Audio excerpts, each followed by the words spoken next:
1984 का जो कत्लेआम हुआ। लोग दंगा दंगा करते हैं। दंगा तो दो पार्टियों में होता है, झगड़ा दो पार्टियों में होता है। अब एक कम्युनिटी को एक ही तरीके से मारा जा रहा था पूरे देश में, इसको हम कत्लेआम कह सकते हैं। जो बड़े भाई साहब थे उन्होंने ये कहना शुरू कर दिया कि ये तो कफन बेचता है। जब वो ब्लड कैंप लगाते तो सामने खड़े हुए कहते हैं कि ये तो खून बेचते हैं। जिन चैनल वालों की फोटो वो लगा रहे हैं, बड़े बड़े चैनल है, छोटे मोटे नहीं है, वो कैसे अपना चैनल चलने दे रहे हैं? ऐसा तो नहीं कि उनको भी पैसा जा रहा है इस डॉक्टर से। पन्नू जो है ना, वो ISI का एजेंट है, वो सिखों का कुछ नहीं है, वो खालिस्तान का कुछ नहीं है, उसके पल्ले कुछ नहीं है। मैं तो साफ कहता हूँ कि अगर तुम्हारे अंदर दम था, 84 के कत्लेआम में हजारों लोग मरे, उनके कातिल आज भी सड़कों पर घूम रहे हैं। कि आज किसी पिता ने अपनी बेटी को एयरपोर्ट छोड़ना है तो कहता है कि सिख की टैक्सी में उठाऊंगा, तो उसको विश्वास है। इतना आत्मसम्मान हमारे को परमात्मा ने बख्शा है। और उस कम्युनिटी को बदनाम करने के लिए पन्नू जैसे लोग जो है ना, ये हमारे ऊपर दाग लगा देते हैं। Pakistan is not your enemy. Khalistani कह के एक पद्मश्री को इन्होंने पद्मश्री के पुरस्कार और राष्ट्रपति जी को भी चिन्हित कर दिया है। पंजाब ने पहले टेररिज्म को देखा, फिर उसके बाद उसने नशे को देखा। ये दुर्भाग्य है पंजाब का। नमस्कार दोस्तों, स्वागत है आपका द योगेशन प्रणव शो के एक नए एपिसोड में। दोस्तों, मैं और प्रणव आज आपको किसी गेस्ट से नहीं मिलवाने वाले। आज हम आपको मिलवाने वाले हैं एक फरिश्ते से, जिनको लोग एम्बुलेंस मैन के नाम से जानते हैं, कोरोना वॉरियर के नाम से जानते हैं, डोना सिंह के नाम से जानते हैं। चलिए स्वागत करते हैं आज हम पद्मश्री जितेंद्र सिंह चंडी जी का। सर स्वागत है। जय हिंद। जय हिंद सर। सर, सबसे पहले हमारा सवाल है कि आपके मन में भगत सिंह सेवा दल स्टार्ट करने का आइडिया कहाँ से आया, और भगत सिंह ही क्यों? मतलब क्या ऐसा मोटिवेशन रहा सर? कहते हैं कि जिस प्रकार का संस्था का नाम होता है वैसे ही लोग जुड़ते हैं। जी। आप किसी बुजुर्ग के नाम से रख दीजिए तो बुजुर्ग जुड़ेंगे, किसी पॉलिटिशियन के नाम से रख दो पॉलिटिशियन जुड़ेंगे, महिला के नाम से रखोगे महिलाएं जुड़ेंगी। तो जब संस्था बनाई तो ये बात चर्चा उठी थी कि नाम क्या रखें, तो मैंने कहा कोई ऐसा नाम रखें जो जाबाज लोग जुड़े। तो इनसे बड़ा नाम कौन हो सकता है, जिन्होंने 17 साल की उम्र में कह दिया हो कि दम निकले इस देश की खातिर, बस इतना अरमान है। बस वही बसंती चोला जो उन्होंने पहना था, उसी के नाखून बराबर हम भी बसंती चोला लेके चल रहे हैं। ये हमारा ताज है। ये तो पगड़ी। भगत सिंह जी का नाम इसलिए रखा क्योंकि वो देश के लिए एक बहुत बड़ी शिक्षा थे। देश के लिए एक स्वाधीनता संग्राम में बहुत बड़ा कंट्रीब्यूशन था उनका, और उनको सुन के पढ़ के मोटिवेशन आता है, इसलिए नाम रखा। सर, आपने जब ये चालू किया था अपना शहीद भगत सिंह से मतलब सेवा दल, उस समय पे क्या मानसिकता, मतलब क्या फैमिली की सपोर्ट रही आपको, या जो अपने रिलेटिव्स या जो हमारे साथ में दो होते हैं, उनका किस तरीके का आपका सपोर्ट रहा जब आपने शुरुआत की? तो देखो, जो भी काम आज शुरू करते हैं ना समाज में, तो आपको 10% लोग अच्छा कहते हैं, 90% बुरा भी कहते हैं। तो एक मेरे अंकल थे CBI डायरेक्टर, उन्होंने मुझे कहा था कि बेटा अब सेवा पे निकले हो ना, तो आंखें खुली रखना, कान बंद रखना, और जिस प्रकार हाथी चलता जाता है भौंकने वाले वहीं रह जाते हैं, हाथी आगे निकल जाता है, तुम परवाह मत करना। मेरी माँ ने मुझे बहुत सहयोग किया। मेरी मदर ने सबसे पहले मुझे कहा कि बेटा अब तूने काम शुरू किया, बंद मत करियो, कभी किसी को ना मत करियो। रात के 2 बजे हो, 3 बजे हो, जो तेरे पास आ रहा है ना, बहुत तेरे पे विश्वास करके आ रहा है। और तीसरी बात बहुत बड़ी कही थी कि अहंकार मत करियो कि तू कर रहा है, तू नहीं कर रहा, ऊपर वाला करा रहा है तेरे से, तेरे को चुना है उसने। एक तरफ माँ मुझे सहयोग कर रही थी, मेरी धर्मपत्नी सहयोग कर रही थी, लेकिन मेरे जो बड़े भाई साहब थे उन्होंने ये कहना शुरू कर दिया कि ये तो कफन बेचता है। जब वो ब्लड कैंप लगाते तो सामने खड़े हुए कहते कि ये तो खून बेचते हैं। लेकिन फतूर था, भी काम करना है, जुनून आ गया था। एक शमशान घाट से लावारिस लाशों का दाह संस्कार शुरू किया, करते करते 17 शमशान घाट अडॉप्ट कर लिए। कोरोना आने तक 50,000 संस्कार कर चुके थे, पर कोरोना की 4,266 की है। कोरोना तक 9 एम्बुलेंस थी, आज 32 एम्बुलेंस है, मोर्ची बॉक्सेज है, एम्बुलेंस है, शव वाहन है, ब्लड डोनेशन है, अंतिम संस्कार है। यही काम करते करते 30 साल निकल गए जीवन के। बहुत लोगों ने डिमांड रखी, पूरी हो गई। आपने बहुत सारे लोगों को हेल्प किया ड्यूरिंग कोविड की बात करें, और 1995-96 से आप ये काम लगातार 30 वर्ष से ज़्यादा हो गए आपको करते हुए। क्या कभी ऐसा मतलब इंसिडेंट हुआ रिसेंट में कि लोग आपके पास में आए हों या फिर उन्होंने कहा हो कि आपको कि आपने ये हमारे लिए में बहुत डिफिकल्ट टाइम पे आपने हमारी हेल्प की, क्योंकि इतने सारे लोगों की आपने हेल्प की है। हज़ारों लाखों में वो पहुंच चुके हैं केसेस ऐसे। तो ऐसा कभी भी रिसेंट में हुआ कि लोग आए आपके पास में कि शंटी जी आपकी बहुत हेल्प हुई या बहुत सहायता मिली आपसे? जब मैं बहुत मजबूर था, यानी ये हालत थी कि कोविड के समय में लकड़ी नहीं थी शमशान घाट में। एक रात वो भी थी कि 66 डेड बॉडी पड़ी थी और एक बॉडी की लकड़ी नहीं थी। सबको मैं यही कहता रहा, सुबह करेंगे, मुझे ये था कहीं से अरेंज कर लेंगे। और रात को मैंने एक वीडियो बना के डाल दी फेसबुक पे, शिव जी की मूर्ति के नीचे खड़े होके प्रेयर करी कि हे परमात्मा, लकड़ी नहीं है। और मैंने कैमरा से दिखा भी दिया कितनी डेड बॉडी पड़ी है, लकड़ी खाली है। उसी रात को सुबह अर्ली इन द मॉर्निंग मुझे फ़ोन आता है कि शंटी जी आपका हमने वीडियो देखा है और 1000 टन लकड़ी का हम अरेंज कर रहे हैं, 8 बजे से ट्रक आने शुरू हो जाएंगे। मैंने कहा कौन बोल रहे हो जी? कहते मैं वेव सिटी का मालिक बोल रहा हूँ, राजू चड्ढा। तो वो लोग भी निकल के आए। अक्षय कुमार जी ने फ़ोन किया, मुझे 2 एम्बुलेंस भेजी, टेक महिंद्रा ने भेजी, स्लीप वेल ने भेजी, बजाज एलियंस ने भेजी। दिल्ली में MM पाल सिंह गोल्डी जी हैं, रणधीर चंडोक जी हैं, उन लोगों ने हमें गाड़ियाँ भेजनी शुरू कर दी। जहाँ तक जिन्होंने सर्विस ली है, जिनके घरों से हमने बॉडीज उठाई, जिनके परिवार से उठाई, हॉस्पिटल से उठाई, मुझे लगता नहीं कोई इक्का दुक्का कोई आज तक आए हों। हाँ, एक दिन पिछली 2022 की दिवाली पे एक बहन जी आए थे, मुझे याद आ गया, मास्क लगाया हुआ था। और दिवाली में कोई आता है घर में कोई बॉक्स लेके या गिफ्ट लेके, तो कोई आदमी पूछता तो है नहीं ना अंदर घुसते में कहाँ से आए जी। बैठे चाय वाय पी, उन्होंने, मेरी मिसेज ने पूछा कौन है ये? तो मैंने भी पूछ लिया, मैंने कहा मैं आपको पहचान नहीं पा रहा हूँ। तो उन्होंने कहा भाई मैं इंदिरापुरम रहती हूँ और मैं क्या बोलूँ आपको, क्या रिश्ते में लगती हूँ, मैं आपको भाई भी समझती हूँ, अपना बेटा भी समझती हूँ। आपने मेरे बेटे का भी रोल अदा किया, भाई का भी रोल अदा किया और हमारे बच्चों के पिता का भी रोल अदा किया, क्योंकि मैं, मेरे हस्बैंड, मेरे बेटा DRDO हॉस्पिटल में थे मिलिट्री के, तो मेरे जवान पुत्र की डेथ हो गई थी और अभी अनमैरिड था। तो पहले एम्बुलेंस नहीं मिल रही थी, आपने एम्बुलेंस भेजी, फिर मैं एम्बुलेंस में लेके आई सीमापुरी, तो आपने अपने हाथों से संस्कार किया, बाद में अस्थियाँ लेके प्रवाहित करवाई। तो मेरे को आपके अंदर वो सारी चीज़ें दिखती हैं और वो बड़े भावुक हो गए, थोड़े आंखों में पानी आ गया उनकी। और मुझे भी लगा यार वाकई में, और कुछ लोग ऐसे हैं जो एहसान को मानते हैं, जबकि मैंने कोई एहसान नहीं किया, मैंने अपना फर्ज निभाया था। लेकिन ज़्यादातर जो बात आप कह रहे हैं वो रिवाज हमारे देश में है नहीं है। जी। मुझे कोई गिला नहीं है इसका, मैंने अपना फर्ज निभाया, मुझे कोई। दुर्भाग्यपूर्ण है ये गीत कि मेरे को लगता है 10,000 से ज़्यादा लोगों को एम्बुलेंस सेवा दी गई है। और अगर एक छोटा सा मैसेज किसी भी समय पे अगर कर दे तो ये बड़ी दुर्भाग्यपूर्ण बात मानी हुई है। क्योंकि आने वाली जनरेशन भी अगर इस चीज़ को देखे समझे, कितना ये एक आप कितने लोगों को मोटिवेट कर रहे हैं। हम जैसे लोग जो टीवी देख रहे थे शायद उससे ज़्यादा कुछ कर भी नहीं पा रहे थे। आप उस टाइम पे जब सब डर रहे थे कि लाश को कैसे हाथ लगाया जाए, उस टाइम पे हम लोग टीवी में जो वीडियोस देख रहे थे, आपके क्लिप्स देख रहे थे, उसमें आप जा रहे थे और इवन आपके फैमिली मेंबर भी कुछ उस टाइम पे आपके। सब कोविड में थे, 2 बार हुए, मैं और मेरा बेटा डेथ बेड पे थे। तो मेरा एक ड्राइवर शहीद हो गया था, तो वो डर गए थे ड्राइवर हमारे का, बाकी सारे। तो मैंने एक ही बात कही थी, मैंने कहा हम एक फौजी की तरह काम कर रहे हैं और युद्ध लगने पर फौजी घर नहीं बैठता है, घर बैठ के मर गया तो शहीद नहीं कहलाएगा, उसको रणभूमि में जाना है। हमारी रणभूमि शमशान घाट है, एम्बुलेंस है।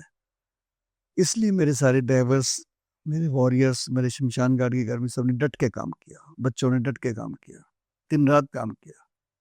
सब कोरोना में एक चीज और देखी, आप भ्रष्टाचार के बहुत ज़्यादा खिलाफ, आपने भ्रष्टाचार के खिलाफ बहुत सारी पोले भी खोली है, बहुत सारे लोगों को भी देखा और भ्रष्टाचार का एक भयावह रूप कोरोना में भी देखने को मिला है। उसके बारे में मैं आपसे कुछ समझना चाहूँ। देखिए कई रूप आए कोरोना में, जहाँ एक तरफ गरीब से गरीब व्यक्ति भी सोच रहा था मैं पड़ोसी की मदद करूं। जो प्रवासी लोग जा रहे थे यहाँ से लेके बिहार तक, यूपी तक, कोई उनको पानी पिला रहा था, कोई चाय पिला रहा था, कोई लंगर दे रहा था, कोई चप्पल दे रहा था, डिफरेंट डिफरेंट। ये भी लोग थे, अच्छे लोग थे जी। कोई मेडिकल फैसिलिटी दे रहे थे। लेकिन 4 एजेंसियां ऐसी थी जो मिल गई आपस में। बहुत सारे लैब वाले, हॉस्पिटल वाले, इंश्योरेंस कंपनी वाले और फार्मा कंपनी वाले। पैरासीटामोल जैसी दवाई आपको पता है कितनी महंगी बिकी है? जी। अगर मैं गलत कह रहा हूं तो 2000 का इंजेक्शन दिल्ली में 2 लाख का किसने बेचा? 500 का ऑक्सीजन सिलेंडर 50,000 का किसने बेचा? और लोगों को मिल भी नहीं रहा था। फिर 1000 वाली एम्बुलेंस 50,000 में किसने दी?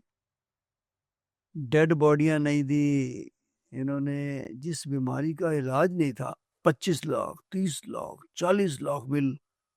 घर बिक गए लोगों के, गहने बिक गए, उनको शर्म ही नहीं आ रही उनकी। तो फिर मैंने एक शुरुआत करी, क्योंकि एक चार्टर आया था सुप्रीम कोर्ट में, right of the dead body, right of patient, right of dead body. अभी लागू नहीं हुआ था पर वो, लेकिन आया था चार्टर। मैं उसके हवाले को लेके हर हॉस्पिटल में गया कि आपको डेड बॉडी देनी होगी, आप बाद में बिल मांगते रहना। फिर मैं स्थानीय पुलिस को भी बुलाता था, लेकिन कई जगह हमारे साथ मारपिटाई भी हुई। मेरे ऊपर 11 FIR हुई, उसमें 11 FIR मेरे ऊपर हुई।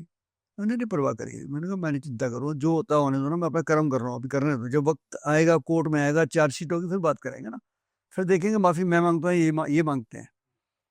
इन बिटवीन में नेशनल ह्यूमन राइट कमीशन ने मुझे एक कोर ग्रुप था NGOs का, डिफेंडर्स का, उसमें मेंबर बनाया।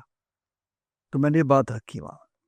हमारे जो चेयरमैन थे, चीफ जस्टिस अरुण मिश्रा जी, उन सब लोगों ने सेकंड किया उस बात को कि किसी भी हॉस्पिटल में डेथ होती है तो आपको डेड बॉडी तुरंत देनी पड़ेगी। और वो लागू हो गया पूरे देश में। फिर कब लागू हुआ सर? हो गए 2 साल, लेकिन दो कोई हॉस्पिटल लिख के नहीं लगाता है, कोई हॉस्पिटल लिख के नहीं लगाता है। इसी प्रकार एक और कानून आया था, जिसके ऑर्डर सभी चीफ सेक्रेटरी को जा चुके हैं पूरे देश में। किसी भी हॉस्पिटल में डेथ होती है और किसी भी शमशान घाट में लेके जाते हैं, और पैसे नहीं है तो लकड़ी के पैसे फ्री होंगे, उसके फ्री ऑफ चार्ज क्रेमेशन होगा। लेकिन आपको कोई बोर्ड लगा हुआ दिखेगा नहीं इसका, क्योंकि जिस चीज से पब्लिक को फायदा होना है वो प्रदर्शित नहीं करते हैं, क्योंकि फायदा खुद खा जाते हैं लोग। तो वो जो मेरा जो मिशन था वो भ्रष्टाचार के खिलाफ था। मैं एग्जाम्पल देता हूँ। उत्तम नगर में एक हॉस्पिटल था, एक ई-रिक्शा वाले सज्जन जिन्होंने 5 लाख की इंश्योरेंस कराई थी अपनी, 35,000 रुपये दे के। उसमें सब कुछ क्लियर था कि कोविड हो, कुछ भी हो आपको। अब बड़ी मजेदार बात है कि 1 लाख का बिल जाता है, TPA पास हो जाता है। 2 का, 3 का, 4 का, 4.25 का जाता है, TPA पास हो जाता है। जैसे 5 लाख क्रॉस किया, इंश्योरेंस कंपनी वाले कहते हैं कि इसको तो शुगर थी। देखिए कमाल की बात, अब शुगर आ गई उसको, तो हम पैसा नहीं देंगे, TPA रिजेक्ट। हॉस्पिटल वाले कहते हैं घर वालों को कि 5 लाख समथिंग, 5,27,000 रुपये पैसे लाइए, बंदा आपका ठीक हो गया, लेकिन छुट्टी नहीं करेंगे इसकी। 3 दिन रखा उन्होंने, महीने डल करके। उनकी बच्चियां थी छोटी छोटी, 11-11, 12-12 साल की। उन्होंने एक वीडियो डाली, वो वीडियो मेरे पास आ गई कहीं से, कि हमारे पापा को हॉस्पिटल ने बंदी बना के रखा हुआ है, अगर पापा घर नहीं आए तो हम सुसाइड कर लेंगे। तो मैंने अपनी टीम को तिलक नगर में जो मेरी ब्रांच है, मैंने सोनू जी को कहा, मैंने कहा सोनू जी अपनी टीम लेके पहुंचो वहाँ, और उनको बोल दीजिए कि 2 बजे तक आप पेशेंट को घर पहुँचा दो, नहीं तो 2:30 बजे हम आएंगे खुद, हमारा मिशन शुरू हो जाएगा। उन्होंने ध्यान नहीं दिया, और हम गए जब 2:30 बजे, तो हमने बाहर खड़े हो गई, लाइव हमने रिकॉर्डिंग शुरू कर दी। 2-3 मीडिया वाले भी आ गए। अब हॉस्पिटल वाले को हाथ पैर पड़ गए। मैंने कहा नहीं, आपने तेरे को समय दिया था, तूने नहीं करा ना। अब तेरे सामने हम पेशेंट को भी लेके जाएंगे, तेरे सामने हम तेरी बुराई भी कर रहे हैं, टिका के कर रहे हैं। तेरे सामने गवर्नमेंट का अफसर खड़ा है, नोडल ऑफिसर, उसकी भी बुराई कर रहे हैं कि वो क्या कर रहा था यहाँ बैठ के, उसने क्यों नहीं छुड़वाया। आप जलालत की हदें पार कर रहे हैं। हम उठा लाए पेशेंट को, घर छोड़ दिया हमने। फोन आने शुरू हो गए हमको, पॉलिटिकल लोगों के, हॉस्पिटल वालों के, बैठ के फैसला कर लेते हैं। मैंने कहा हम दलाल नहीं है, फैसला वैसला नहीं होगा, कोई पैसा नहीं देना, आपने जो कर सकते हो करो, डालो केस डालो कोर्ट में, मेरे को बनाओ पार्टी, आप उनको बनाओ, मेरे को बनाओ। इंश्योरेंस कंपनी वाले घर चल के आए, हॉस्पिटल वालों को भी पैसा दिया, घर वालों को भी पैसा दिया, जान छड़ाई उन्होंने अपनी। ये जलालत जो थी ना, उसने मेरे अंदर कूट कूट के भर दिया कि इनको बख्शूंगा नहीं लोगों, मैं किसी तरीके से नहीं बख्शूंगा। एक जिसका हॉस्पिटल था ना भाई साहब, प्राइवेट, और वो भी किश्तों में था, आज 15-15 हॉस्पिटल है उनके पास। और वो रैंडम कोल्ड कॉलिंग की तरह उन्हें कॉल कर। हाँ, और सबसे बड़ी बात कि जिस टेस्ट की कीमत 400-500 रुपये होती थी, इन्होंने 10-10 हजार रुपया दिया उस समय, 10-10 हजार रुपया मिल गए ना आपस में सारे जी, लैब वाले और फार्मा वाले तो बन गए जी, जिनकी एक फैक्ट्री 6 फैक्ट्रियां हो गई हैं उनकी। तो मुझे लगता है उस समय मेरा वो रूप ठीक था। हो सकता है उनको गलत लगा हो या कहीं जगह पब्लिक को गलत लगा हो। एक मैक्स हॉस्पिटल की मैंने जो डाली थी साकेत वाली, वो भी डेड बॉडी नहीं दे रहे थे 15 लाख रुपए के चक्कर में, हम उठा रहे थे बॉडी। फोन आया मुझे, बैठ के फैसला कर लेते हैं। कोई फैसला नहीं हुआ, ले आए बॉडी, अब केस करिए हमारे ऊपर, हम निपटेंगे, हम लोगों को दिखाएंगे आपकी असलियत, दिखाना चाहते हैं हम। अब मैं उनका तरीका बताता हूँ क्या था। आईसीयू 25 लोग, एक डॉक्टर आया 25 लोगों को देखने के लिए।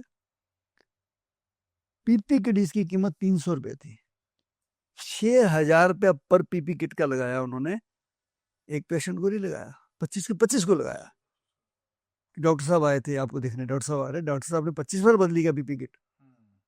मतलब हदें पार कर गए। अरे मतलब जिसे कहता है तो भ्रष्टाचार, उसको भ्रष्टाचार का बाप,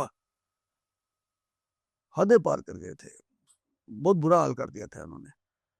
तो मेरा जुनून है कि जहां भी कोई भ्रष्टाचार हो रहा होता है, फिर मैं नहीं परवाह करता, मैं जड़ जाता हूँ, और हमेशा सच्चाई की जीत होती है। सर आप जैसे कह रहे हो आप भ्रष्टाचार के पीछे पड़ जाते हो तो उसको लगभग खत्म करके मारते हो। अभी ऐसा कौन सा भ्रष्टाचार है जिसके पीछे आप वही पड़ चुके हो, जिसका आप जड़ से खत्म करने के लिए लगे? अभी हमारे ना विवेक विहार में एक हॉस्पिटल था, न्यू बॉर्न बेबी हॉस्पिटल, 25 मई 2024 में उसमें आग लगी। फर्स्ट फ्लोर पे था वो।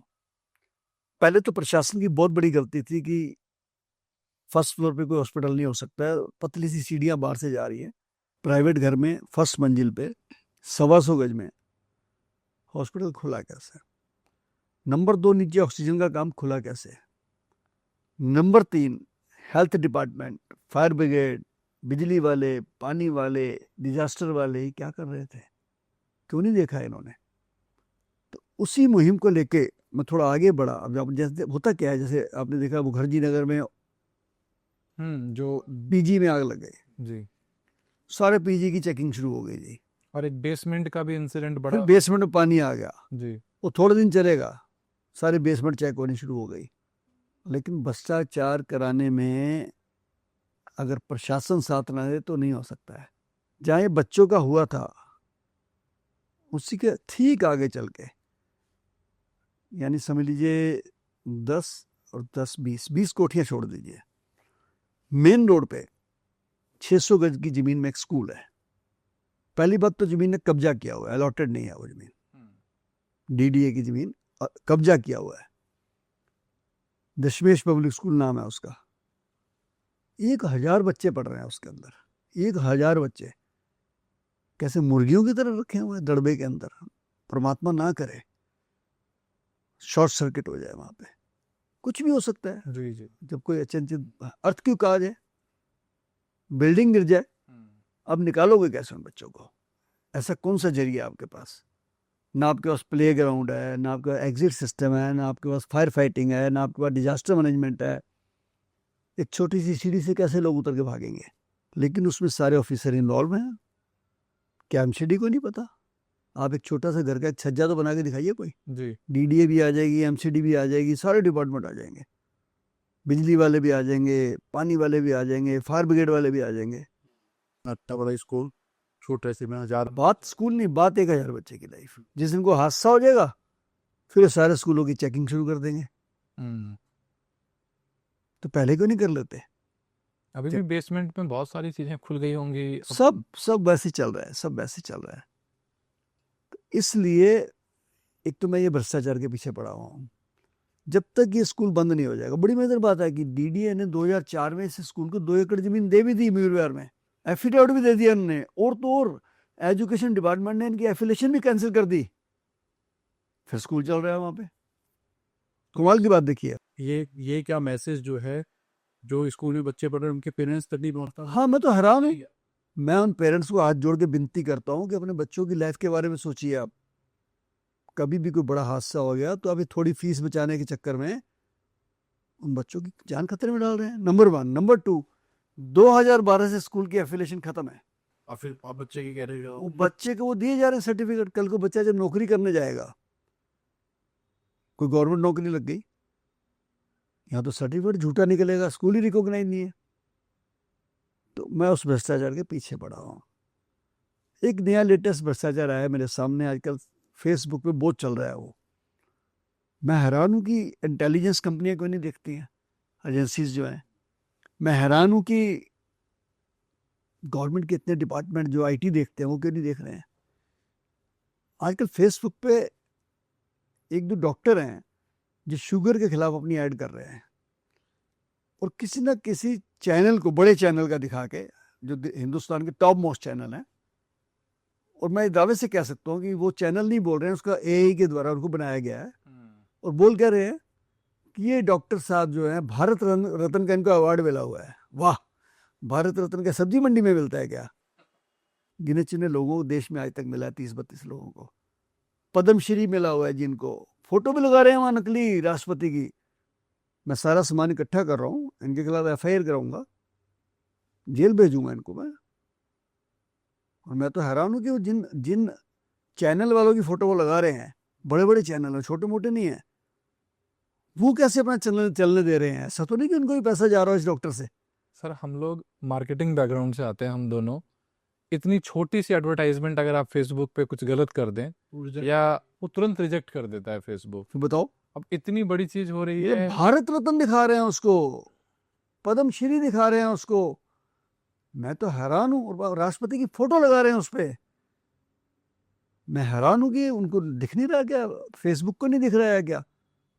और इतने आईटी सेल चल रहे हैं गवर्नमेंट के, आज एक गलत कमेंट डाल दीजिए तो सुबह आपको देशद्रोही बना दिया जाता है, सुबह आपकी हैक कर लिया जाता है सब, फेसबुक भी, ट्विटर भी, इंस्टा भी। तो ये कैसे चला रहे हैं नकली डॉक्टर जो है, और बड़े बड़े चैनल दिखा रहे हैं उसमें। मैं तो हैरान हूँ। तो मैं उसके पीछे लग चुका हूँ, मैं छोड़ूंगा नहीं उसको। आपको बहुत से लोग फरिश्ते की तरह मानते हैं, मगर जब आपने अभी जब चुनाव लड़ा तो किसी एक महानुभाव ने आपको खालिस्तानी कह के बुलाया, वहाँ पे आप क्या कहना चाहेंगे कि मतलब वो कैसी ऐसी धारणा है कि इतना सारा काम देखते हुए, 30 सालों की सेवा देखते हुए भी, वो तो जो जग जग जानता है, उसके बाद वो खालिस्तान बोले? देखिए, मैं जब सेवा कर रहा था तो मैं फरिश्ता था, मैं जब सेवा कर रहा था मैं सेवादार था। जब मैं चुनाव लड़ने की तरफ आया तो मैं खालिस्तानी हो गया। इससे मेरी भावना को आहत नहीं हुआ, मैं आहत नहीं उतना हुआ, लेकिन देश के करोड़ों लोग जो देख रहे थे पिछले कई सालों से, वो तो आहत हुए हैं इसमें। जी सर, बिल्कुल 100%। ये इन्होंने मेरी बेइज्जती नहीं की है। खालिस्तानी कह के एक पद्मश्री को, इन्होंने पद्मश्री के पुरस्कार और राष्ट्रपति जी को भी चिन्हित कर दिया है इसमें। मतलब आप उस चीज को चैलेंज कर रहे हैं जिसको राष्ट्रपति जी प्रमाणित कर रहे हैं, जी। उनसे भी ऊपर हो गए हैं। और जहां तक हार जीत की बात है, इस देश के संविधान के जन्मदाता बाबा साहेब भीमराव अम्बेडकर जी जब चुनाव लड़े थे, लोगों ने महाराष्ट्र में हरा दिया था इनको, मुंबई में। इतिहास उठाइए। जी। हमारे देश के बहुत बड़े इकोनॉमिस्ट डॉक्टर मनमोहन सिंह जी चुनाव लड़े, हार गए। वो बात अलग है कि बाद में प्रधानमंत्री बने, वो बात अलग है कि बाबा साहेब आज बहुत बड़ी जगह रखते हैं एक देश के अंदर, और करोड़ों लोगों को जीवन दिया उन्होंने। जी। देश की प्रथम आईपीएस किरण बेदी हाँ, वो कृष्णानगर चुनाव लड़ी, हार गई। जी जी। बाद में चाहे वो गवर्नर बनी।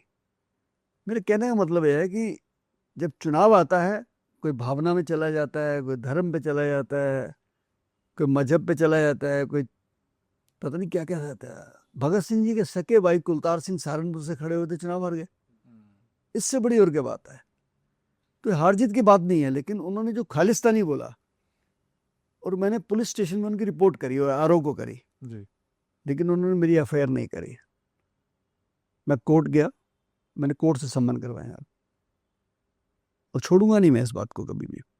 मैं खालिस्तान वाले टॉपिक पे सर आपसे बड़ा, क्योंकि आप एक ऐसे पर्सन है जो मुझे लगता है बहुत अच्छे से इस मैसेज को जो लोग सुन रहे हैं इस पॉडकास्ट को बड़ा एक स्ट्रॉन्ग मैसेज दे सकते हैं। और बहुत जगह जैसे कि आपने देखा है रिसेंटली, कनाडा की हम बात करें, हम ऑस्ट्रेलिया की बात करें या न्यूजीलैंड की बात करें, मेजरली मैं देखता हूँ ओवरसीज में ही, कि इंडिया में तो हम इतना मूवमेंट कभी हमने देखा ही नहीं इस तरीके का, बट ओवरसीज में ये मूवमेंट, और ये मूवमेंट कहीं ना कहीं हमारे देश में जो लोग कंट्रीब्यूटर हैं, जो एक सिख कम्युनिटी जो हमारे देश के लिए इतना काम कर रही है, तो ये कहीं ना कहीं उनको बदनाम करने की भी एक साजिश की जा रही है। जो लोग इस खालिस्तान मूवमेंट को सपोर्ट कर रहे हैं, उनके बारे में आप क्या कहना चाहेंगे? खालिस्तान एक सोच है, और बाहर की कंट्रियां जो हमारे देश को थोड़ा डाउन करना चाहती हैं, लेट डाउन करना चाहती हैं, वो वहाँ के लोगों को अग्रेसिव करके यहाँ के लोगों को भड़काने के लिए मूवमेंट चलाती हैं। ये जो टूडो साहब है, इनके जो फादर थे, इन्होंने भी जड़े जमाने में खालिस्तान के लिए बहुत बड़ा हाथ रखा था। और उसी का हर्ष क्या हुआ था कि एयर इंडिया की एक फ्लाइट को उड़ा दिया गया था, 332 लोग उसमें मरे थे जी, जबकि ज़्यादा कैनेडियन भी थे उसमें। टूडो साहब भी यही कर रहे हैं। वहाँ जो खालिस्तानी बैठे हैं, हम कहते हैं बनाइए आप, मुबारक हो आपको, हमें कोई प्रॉब्लम नहीं है, हम बनाइए, आपका फंडामेंटल राइट है वहाँ बैठ के। लेकिन जो भारत के सिख हैं, जो विभाजन के समय पाकिस्तान से भारत में आए हैं, बड़ी मुश्किल से सेटल हुए हैं। जी, मेरे खुद पिताजी जब पाकिस्तान से आए थे तो यहाँ कंधे पे बोरियां उठाते रहे, पटना साहिब में रहे, मैनपुरी में रहे, यूपी बॉर्डर पे रहे। जो अपने खानदानों का इतिहास देखे तो लोगों ने बड़ी मेहनत की, बहुत ज़्यादा। वो कैसे खालिस्तान सोच सकते हैं? जी, उनको जो मान सम्मान तिरंगे से मिल सकता है ना, वो कैसे नहीं। मैं एक छोटा सा एग्जांपल देता हूँ। जब पार्टीशन हुआ तो यहाँ के लोग वहां गए, वहां के लोग यहाँ आए। जो वहां के लोग यहाँ आए, उनको जगह भी दी गई, बिजनेस भी दिए गए, नौकरियां भी दी गई। लेकिन जो यहाँ के लोग वहां गए, हमारे मुस्लिम भाई जो इधर से गए वहां, आज तक उनको मुहाजिर कहा जाता है। वहां पे उनको सेटल नहीं किया गया।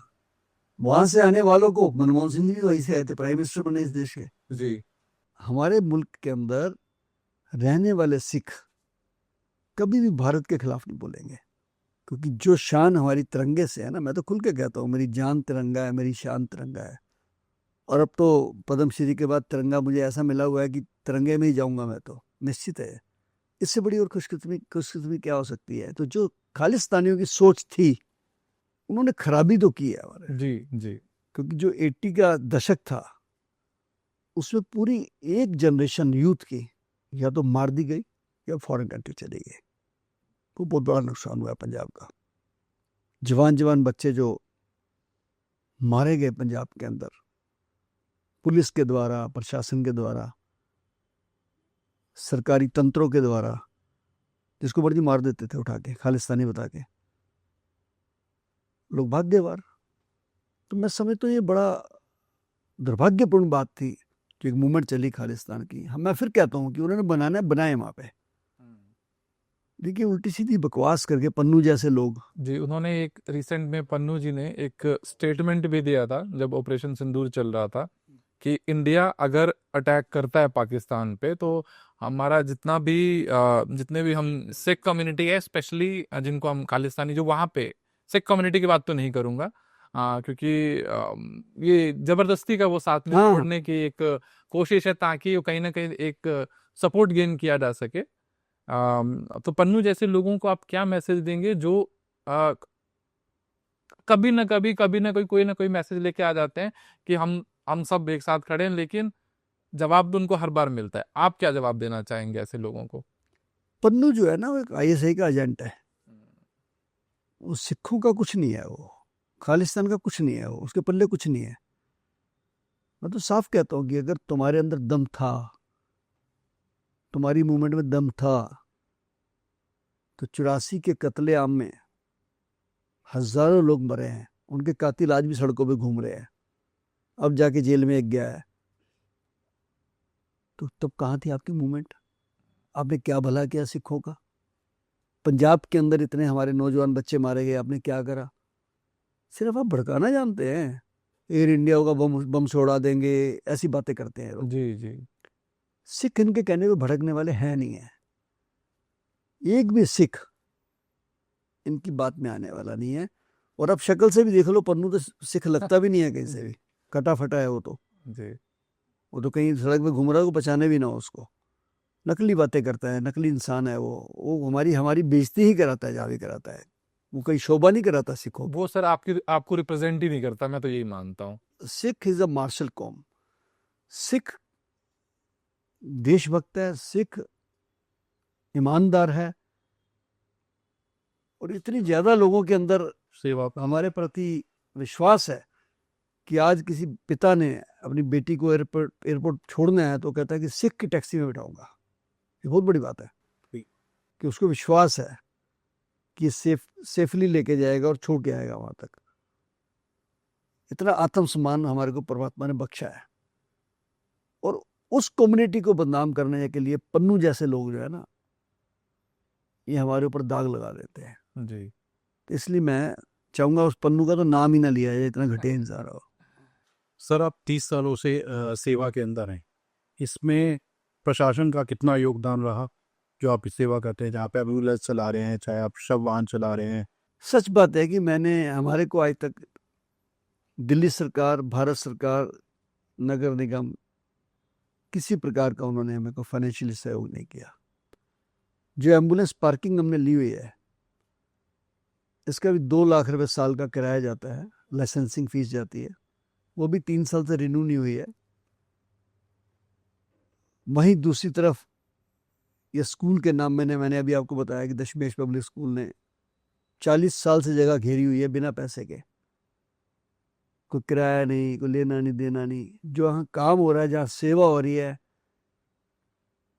इनके लिए जगह नहीं है, पॉलिटिशियंस के लिए जगह है। तो हमें किसी प्रकार का कोई सहयोग नहीं मिला, कभी कुछ कहा हो ये है वो है, इसलिए हम मांगते भी नहीं है। सही बोलूँ ना, मुझे पता है कि हम मांगेंगे फिर शिकायतें शुरू हो जाएंगी, फिर इंक्वायरी शुरू हो जाएंगी, दाग और लगवा लेंगे अपने ऊपर। इतना ही सहयोग बहुत है कि हमें सेवा देते रहे। दिल्ली पुलिस को जितनी डेड बॉडी मिलती है सारी हम संस्कार करते हैं। दिल्ली पुलिस वालों को जितनी लावारिस एक्सीडेंटल बॉडी है, क्योंकि वो भी एक बहुत अच्छा काम कर रहे हैं दिल्ली पुलिस वाले, साल में कम से कम 1000 बॉडी तो उन्हीं की आती है हमारे पास। पुलिस हो? हाँ आती है। तो सर, वो क्या अनक्लेम बॉडीज होती है? नहीं, उसमें क्या होता है कि जैसे एक्सीडेंट हो गया किसी का, उसको उठा के हॉस्पिटल ले जाना है, हॉस्पिटल में अगर कोई क्लेम वाला नहीं आया तो फिर लावारिस घोषित हो जाती है, फिर दाह संस्कार भी कराना है। सर्दी में कई लोग सड़क पे पड़े पड़े मर जाते हैं, गर्मी की लू में मर जाते हैं, ट्रेन एक्सीडेंट में मर जाते हैं। तो इस काम में पुलिस वालों का बहुत बड़ा कंट्रीब्यूशन भी है, वो अच्छी सेवा करते हैं और हमारी सेवा उसमें क्लब हो जाती है उसमें। लेकिन मैं उस निगाह से देखता भी नहीं हूँ कि सरकार हमें को फंडिंग दे या कुछ ऐसे, परमात्मा खुद करता है। एक सर आजकल आज की डेट में अगर हम देखें तो अगर हम मैं रिलीजन की बात कर रहा हूँ नॉर्मली, क्योंकि पंजाब की हम लोग अभी बात कर रहे थे, हम लोग कंट्रीब्यूशन की बात कर रहे थे, कैसे हम लोग कंट्रीब्यूट करके कम्युनिटी हो या फिर स्टेट हो, उसको हम कैसे ग्रो कर सकते हैं। पंजाब में एक बहुत बड़ा प्रॉब्लम चल रहा है। देखिए, conversion on the basis of will, वो तो बहुत सही है, ठीक है, आपका मन है तो आप कन्वर्ट हो जाइए, आपको किसी और धर्म में मान लीजिए जाना है। लेकिन आजकल हम लोग देख रहे हैं कि बहुत सारे लोग जो हैं वो क्रिश्चियनिटी में कन्वर्ट हो रहे हैं। अगर हम पंजाब की स्पेशली अगर धर्मांतरण हो रहा है, तो धर्मांतरण एक बहुत बड़ा एक इशू बनता जा रहा है। बहुत सारे स्पेशली मैं अगर बात करूं, मैं हिंदू और सिख कम्युनिटीज को ही मेजरली टारगेट किया जा रहा है धर्मांतरण के लिए। पंजाब में ना, पंजाब का सर ये है, पंजाब ने पहले टेररिज्म को देखा, फिर उसके बाद उसने नशे को देखा, अब ये जो पिछले कई 2-3-4 सालों से देख रहे हैं, तो ये धर्मांतरण वाला प्रॉब्लम बहुत बड़ा है। ये दुर्भाग्य है पंजाब का। जी जब डाकू डाका डालता है ना, वो देखता है कि संपन्न परिवार कौन सा है। चोर भी जाता है तो देखता है कि संपन्न परिवार कौन सा है। बाहर के मुल्क जितने भी, उनकी निगाह पंजाब पे रहती है कि पंजाब एक पैदावार की जगह है। 5 नदियों का दरिया जहाँ पे आते हो, जी फसल होती हो, हट्टे कट्टे जवान हो, तकड़े गबरू हो, गुरुओं की धरती है वहाँ पे। हरमंदर साहब है हमारा वहाँ पे, और जलियांवाला बाग है वहाँ पे जहाँ पे शहादत हुई लोगों की। पंजाब में जाके शक्ल ही बदल जाती है बंदे की, खान पान बदल जाता है। दुर्भाग्य ये है कि पहले एक आतंकवाद का जब दौर आया, मैंने बताया कि बहुत बच्चे नजायज मार दिए गए। कई बच्चे उस दौर में फॉरेन कंट्री भाग गए, कुछ डंकी बेसे से भागे, कबूतरबाजी से गए, उसमें भी कई मर गए। उसके बाद फिर नशे का दौर आया, बड़ा भयंकर आया नशे का दौर। वो भी चाल सारी ISI की है, और कभी सरकारें नहीं बेचती हैं चीजें, क्योंकि पाकिस्तान टच है। पाकिस्तान डरता भी इस बात से हिंदुस्तान पे अटैक करने की, सबसे पहले पंजाब आ रहा है बीच में, और पंजाब वाले तो लड़ने मरने के तैयार है। आप फ्रीडम मूवमेंट उठा लो, जितनी फांसी हुई है 80% तो सिखों की हुई है, उसमें काले पानी की सजा देख लीजिए, सिखों की हुई है। तो वो नशा इतना ज़्यादा फैला दिया गया कि लड़के बच्चे बच्चियां हमारे सारे उसमें, कॉलेज वाले और वैसे भी लगा दिए गए। लेकिन अब जागरूकता आई वहाँ के गांव वालों में, यूनियंस में, सरपंचों में, खुद लोग पहरा दे रहे हैं वहाँ पे, खुद रोक रहे हैं इस बात को। ये बहुत बड़ी बात है। अब पिछले कुछ सालों से धर्मांतरण चल पड़ा है। वजह ये बताते हैं वो कि आपको हम नौकरी देंगे, आपको हम बाहर भी ले जाएंगे, आपको दुकान भी खोल के देंगे। जो हमारे थोड़े से बैकवर्ड क्लासेस हैं, जिनके पास सुविधाएं कम है, ज़्यादा उनको टारगेट कर रहे हैं। जी और बहुत सारे ऐसे प्रोग्राम किए जा रहे हैं जिसमें बहुत सारे टीवी सेलिब्रिटीज या प्रोग्राम्स, उनको इनवाइट किया जाए या इन सब प्रोग्राम्स में, ताकि उसको ग्रैंड लेवल पे किया जा सके और एक और इंटरेस्टिंग उसमें एक बात और रहूंगा मैं आपको, जी जो जेन्युइन क्रिश्चियन है ना, जेन्युइन उनके फादर वगैरह जो होते हैं, वो इसमें कम हिस्सा ले रहे हैं। कुछ नकली पैदा हो गए वहां पे। आपने देखा होगा, बहुत सारी महिलाएं इकट्ठी कर लेते हैं, वो वो नौटंकी दौरा पड़ गया है, वो हाथ लगाते हैं, ठीक हो जाती है। वो सब नकली लोग हैं। अभी अरेस्ट भी हुए हैं पंजाब गौर। बच्चे ने भी एक केस अभी खोला था कि जो उसके बहन पे वो दिखाया था कि बहन को हुआ है, उसने बच्चे ने भी बिल्कुल रिकॉर्डिंग में बताया कि मेरे को तो ये पहले से बोला है ऐसा हाँ। बोलने के लिए। ये अभी पंजाब गवर्नमेंट ने इसमें बहुत अच्छा स्टेप उठाया है कि उन्होंने ऐसे पादरियों को पकड़ना शुरू कर दिया है हाँ, जिनके बहुत सारे जो टीवी खुद ही क्रिश्चियन नहीं है, सोशल मीडिया पे ओपनली वो लोग जो प्रोग्राम खुद ही क्रिश्चियन नहीं है। बहुत मजेदार बात है, क्योंकि देखिए कोई भी मजहब या उनका ग्रंथ ये कभी नहीं कहेगा कि आप मारकाट करो, ये करो, वो करो। अब कोई स्वैच्छिक धर्म किसी का अपनाना चाहता है, अब बहुत से, जैसे हमारे सिख धर्म में किसी ने अमृत छक के आना आए, जी वो कहे जी मैं सिख बनना चाहता हूं, लेकिन सिख कभी नहीं कहेगा तू बन। समझिए बात है इसको। अब ऐसी जो एक्चुअल में जो जेन्युइन क्रिश्चियन है, अब मैं उसका एग्जांपल दे देता हूं आपको। हमारे जो बच्चे कनाडा में, अमेरिका में, लंदन में गए हुए हैं, मैंने नहीं सुना कि वहाँ जाकर क्रिश्चियन बनाओ। अगर ऐसी बात ही होती तो वो कहते हैं यहाँ तुम नौकरी देंगे वाले क्रिश्चियन बनो। इसका मतलब है ये थोड़े कमजोर तबके पे हाथ रख रहे हैं, उनको बच्चों को बरगला लेते हैं। उससे बड़ा गड़बड़ हो रहा है। वहाँ का सिस्टम जो है ना, बहुत गड़बड़ हो रहा है।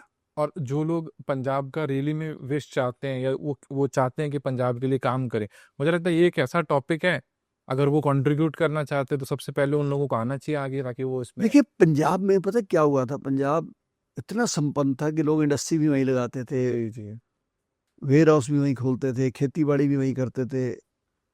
लेकिन पिछले 3-4 दशक से ऐसा माहौल बना दिया इन्होंने। पहले आतंकवाद के दौर में बिजनेसमैन भाग गए, फिर नशे का दौर आ गया, फिर ये वाला दौर आ गया, तो स्थिर होने ही नहीं दे रहे वो पंजाब को। यही एक कारण है। तो मुझे लगता है सबसे पहले स्टेबिलिटी लानी है तो सरकार को इसके ऊपर ध्यान देना चाहिए कि ये धर्मांतरण वालों को बहुत सख्ती के साथ रोकना चाहिए। अगर विल पे है तो बिल्कुल होने देना चाहिए, जैसे आपने बोला भी, या हाँ। फिर वो अपनी इच्छा से आ रहे हैं हाँ, कुछ स्वैच्छिक जा रहा तो मना भी नहीं कर सकते। जी। और बट ये फोर्सफुल बिल्कुल बंद हो जाए। बिल्कुल नहीं होना चाहिए। 1984 का जो कत्लेआम उस समय आपकी जो उम्र रही थी वो 22 साल की थी। हाँ, 22 साल। लगभग 22 साल का रहा। 22 साल की उम्र सर ऐसी उम्र होती है जहाँ पे आप बड़े ही शार्प डिसीजन इधर या इधर, वो तलवार की नोक वाली स्टेज होती है। उस समय पे आपका क्या फोकस रहा? कैसा हुआ कि भारत से मन उठ गया कि यार ये क्या चीज़ है, या आपको और दृढ़ता मिली उससे? लोग दंगा दंगा करते हैं, मीडिया भी दंगा दंगा कर, दंगा तो दो पार्टियों में होता है, झगड़ा दो पार्टी में होता है। अब एक कम्युनिटी को एक ही तरीके से मारा जा रहा था पूरे देश में, उसको हम कत्लेआम कह सकते हैं, पहली बात तो। जी। दूसरी बात, इनोसेंट लोगों को मारा। आतंकवादी का, चोर का, डाकू का कोई धर्म नहीं होता है। गोडसे ने मारा महात्मा गांधी जी को, तो क्या सारे गोडसे को देश में मारना शुरू कर दिया क्या? लिट्टे वालों ने मारा राजीव गांधी को, तो क्या सारे लिट्टे को मारना शुरू कर दिया क्या? उन लोगों को क्या तमिल लोगों को मारा किसी ने क्या? ये बड़ी प्लानिंग से काम हुआ है। कैसे इंदिरा जी को मारना है, कैसे कत्लेआम होना है, घरों में घुस के एक जैसा पाउडर फेंकना है, उनके बच्चों को बाहर निकाल के मिट्टी का तेल डालना है, टायर डालने हैं। 3-4 हादसे मैंने अपनी आंखों से देखे उस समय। मेरी यूपी बॉर्डर पे दुकान थी मोटर पार्ट की, तो मुझे किसी ने कहा कि गाजियाबाद के पास एक ट्रक में आग लगा दी गई है और बहुत सिखों को जिंदा जला रहे हैं। जैसा आपने कहा, जवानी की उम्र थी, स्कूटर उठा के मैं उधर ही चल दिया।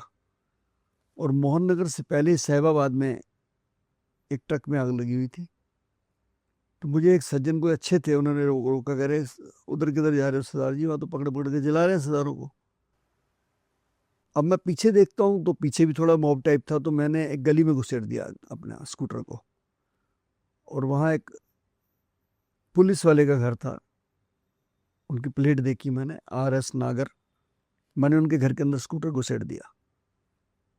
मैंने उनको बताया कि ऐसे ऐसे बाहर मॉब है, ये है। उनको भी नहीं पता था कि सिचुएशन इतनी खराब हो गई है। उनके घर के बाहर भी मॉब आ गया, तो वो वर्दी पहन के पिस्टल लेके बाहर गए, सबको भगाया उन्होंने। फिर उन्होंने मुझे अपने मोटरसाइकिल पे बिठाया, फिर साहिबाबाद पुलिस स्टेशन में लेके गए।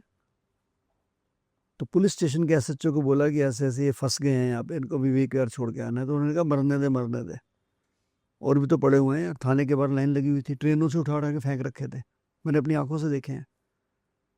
खैर उसने फिर हिम्मत करी, अपने दम पे, अपनी रिस्क पे मुझे घर छोड़ के गया वो RS नागर जी, SHO थे, एडिशनल आई थिंक।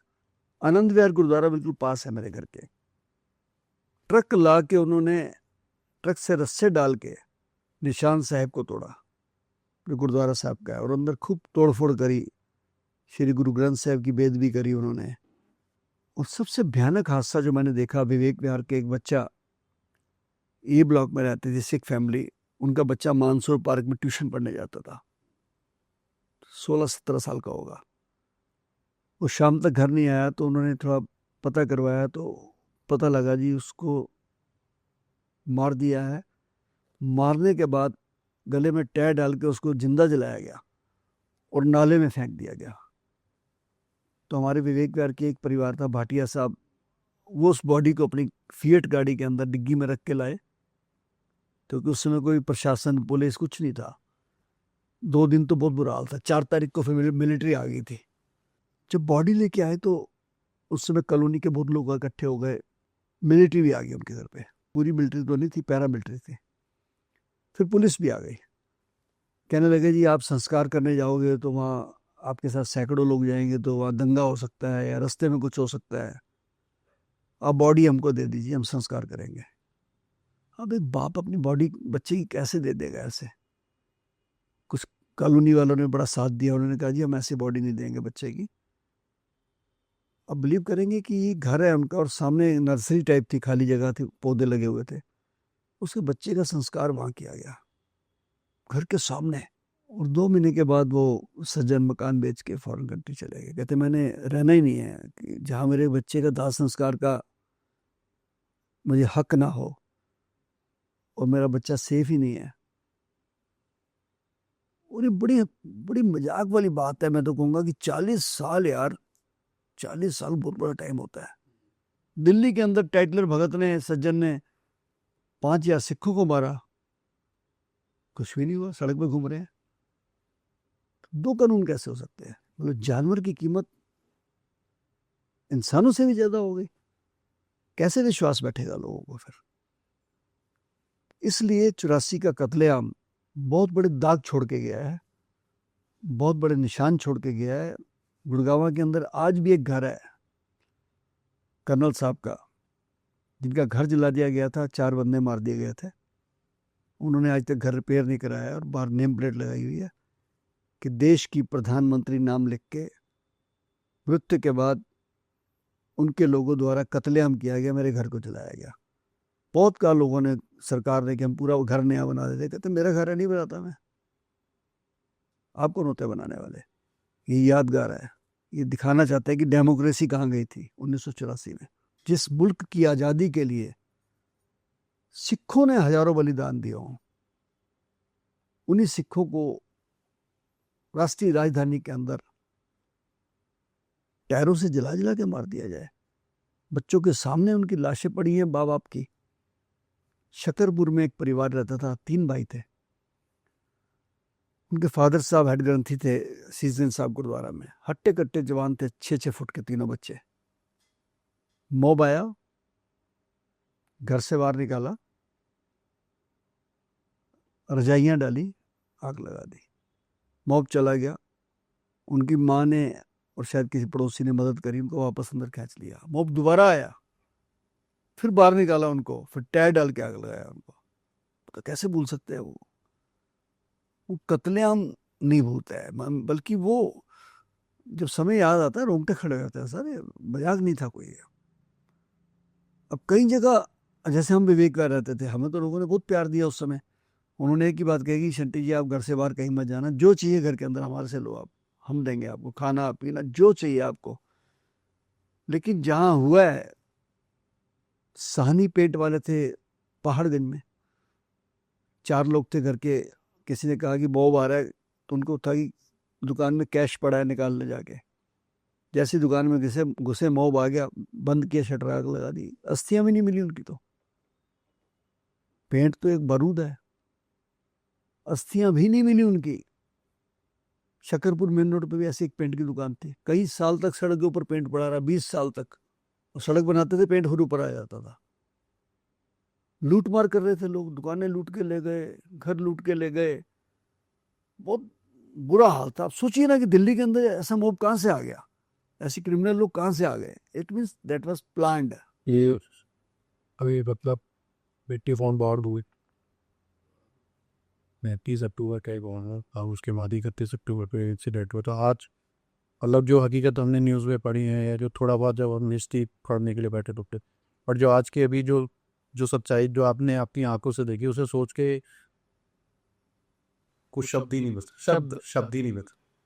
लानत है, लानत। लानत। और उसके बाद भी जो सेवा आपने नहीं छोड़ी, जो सेवा आप छोड़ रहे, 30 साल से वो सेवा करते जा रहे हो, जो इतना बड़ा इंसिडेंट आपने देखा हो, जो जब लोगों का भरोसा उठ जाता है, तब भी आपने अपनी सेवा नहीं छोड़ी। बहुत सारे ऐसे बच्चों को मोटिवेट करेगी जो हालात से ऊपर उठ के देश की सेवा, एक एक भगत सिंह जी की सोच को आगे बढ़ाना, एक सोसाइटी पे कैसा कुछ देना जिसके बेसिस पे उनको एक नया मैसेज मिले, वो लोग भी आगे आए, इस तरीके के काम में पार्टिसिपेट करें, आपको सहयोग करें। अगर इस वीडियो के माध्यम से अगर उनको एक मैसेज जाए कि वो नहीं, ऐसे लोग नहीं आए। देखिए, जी बहुत फोन आते हैं मुझे लोगों के कि हम संस्कार के लिए कुछ करना चाहते हैं। कई लोग कहते हैं हम डीजल देना चाहते हैं गाड़ियों पे। तो मैं आपके चैनल के माध्यम से कहना चाहता हूँ कि जो लोग शहीद भगत सिंह सेवा दल के साथ जुड़ के दाह संस्कार के लिए लकड़ी देना चाहते हैं, एम्बुलेंस देना चाहते हैं, या एम्बुलेंस के ड्राइवर के लिए सेवा देना चाहते हैं, या डीजल पेट्रोल देना चाहते हैं, मोर्ची बॉक्स देना चाहते हैं, वो हमारा फ़ोन नंबर जो स्क्रीन पर रहेगा 8750674433 9999979843 24 घंटे का नंबर है। अभी हफ्ता पहले एक सज्जन आए मेरे पास, सुबह सुबह कहने लगे, शंती जी आप पहले मोर्ची बॉक्स जाता है, जिस रिक्शे पे जाता है, रिक्शा छोटा है, मोर्ची बॉक्स बड़ा है, तो मैं आपको आज नया मोर्ची बॉक्स के लिए रिक्शा देने आया हूँ। ई रिक्शा बनवा के बकायदा हमारे 7 फुट लंबा खड़ा करके गया। मैंने नहीं कहा था, ऐसे ऐसे लोग हैं। एक बहन जी बोले मुझे संगीता बंसल जी है रोटरी क्लब की मीटिंग में, कहने लगी शंटी जी मैं अपने हस्बैंड के नाम से, विनोद जी के नाम से आपको एक एम्बुलेंस आना चाहता हूं उनके बर्थडे पे।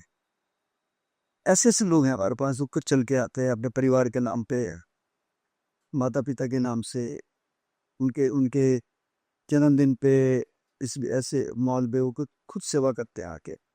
और भी लोग अगर जुड़ना चाहते हैं तो हम आमंत्रित करते हैं, क्योंकि जो सुकून इस सेवा में मिलेगा, हो सकता है आपको, मैं मानता हूँ कि धर्म बहुत बड़ी चीज़ है, लेकिन ये भी एक बहुत बड़ा कदम भी है। मानवता से बड़ा कोई धर्म नहीं, कोई धर्म जो आप काम कर रहे हैं बहुत सारे लोगों को मोटिवेट करेगा। बस वो करा रहे जी ऊपर वाला, हम नहीं कर रहे। ये खुशी है कि मेरे बच्चे दूसरी लाइन पे चल रहे हैं। तो मेरा बेटा जोत हर महीने 80 लेके जितनी भी लावारिस पड़ी है 100 150 200 हरिद्वार जाके प्रवाहित करता है अपने हाथ से, जबकि वो खुद लंदन से पढ़ के आया हुआ मास्टर है आस्तम में, लेकिन उसका जुनून भी सेवा में है। मेरा बेटा मनीष है, वो भी सारा इस काम को देखता रहा, चाहे वो काम कहीं भी करता हो उससे ध्यान नहीं रहता है। तो ये बहुत बड़ी बात है कि परिवार साथ दे रहा है मेरा। कोविड के टाइम में मैं सुल्तानगढ़ बैठा था तो मेरी मिसी रोटियां बेचती थी बना बना के, और तुम्हें ये ड्राइवर्स हैं इनके लिए खाना बन क्या पता। किसी भी काम में परिवार की सहमति और परिवार का सहयोग बहुत जरूरी है। सर बहुत बहुत धन्यवाद, आपने अपना कीमती समय दिया। और आज का जो पॉडकास्ट है इसके अंदर आपको कुछ ऐसी चीज़ें देखने को मिलेंगी, या जो कुछ नॉलेज तो नहीं बोलूँगा मैं, बल्कि आपको इतना मोटिवेशन मिलेगा कि एक जो सेवा भाव है वो किस लेवल तक किया जा सकता है, किस तरीके की पीड़ा लाइफ में देखी मगर वो अपनी मोटिवेशन के जज्बे से नहीं मिले। इसीलिए शुरुआत के अंदर मैंने आपको बोला था, मैं आज आपको किसी गेस्ट से नहीं मिलवा रहे, एक फरिश्ते से मिलवा रहे हैं। सर बहुत बहुत धन्यवाद मैं आपने। यही कहूँगा कि जो लोग कोविड में एक हमने चेहरा देखा, लोगों अपनों ने अपनों का साथ छोड़ा, उनके लिए मैं, आज भी लोग जो हैं अपनों के लिए बहुत मरते हैं जी। तो मैं सबको मोटिवेट करता हूँ कि अपने जीते जी सब कुछ अपने पास रखिए। जिन्होंने जीते जी सब बच्चों के नाम कर दिया, सड़कों के ऊपर कक्के खा रहे हैं या वृद्धाश्रम में बैठे हैं, इसलिए अपना सारा कुछ अपने पास ही रखिए। अपने जाते समय विन करके जाइए, कोई प्रॉब्लम नहीं है।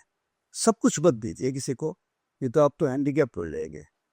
और यही कहूँगा कि सुख में तेरे साथ चलेंगे, दुख में सब मुख मोड़ेंगे, दुनिया वाले तेरे बनकर तेरा ही दिल तोड़ेंगे। देते हैं भगवान का धोखा, इंसान को क्या छोड़ेंगे।